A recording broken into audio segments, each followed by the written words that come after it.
Binubuo ng Philippine Army at Bureau of Fire Protection ang SAR Team Rescuers patungo sa wreckage site ng aircraft malapit sa bulkan. Ayon sa CAAP, alas 3 ng hapon araw ng Miyerkules, ang unang team ng responders. Magandang araw po sa atin lahat. Ako po si Lieutenant Colonel Ervin Galas Rimando from the hinterlands of La Trinidad, Benguet. Actually, isa po tayo sa rated ng both fixed wing and rotary wing aircraft ng Philippine Army. So I fly both the fixed wings and the helicopters, and I am also the rated instructor pilot for both aircraft. As early in my elementary days, pangarap ko na pong maging sundalo. There was this instance which really inspired me to dream of becoming one. Hence, I fortified that dream by joining the Citizens Army Training sa high school. And while in college, nag-basic and advanced ROTC din po ako.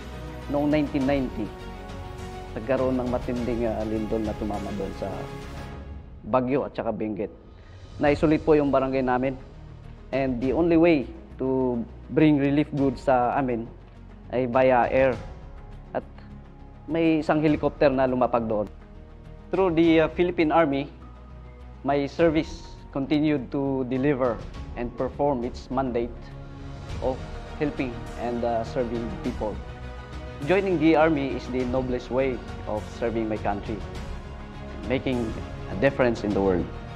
Tumawag yung higher headquarters a night before. Actually, our operations immediately gave a warning order. Pagkabigay ng warning order sa amin, we immediately conducted thorough planning. So, lahat ng mga involved, andyan yung operations namin, yung logistics namin, pati na rin yung intelligence requirements pagdating sa rota at saka sa lugar na pupuntahan namin. So those are parts of our planning.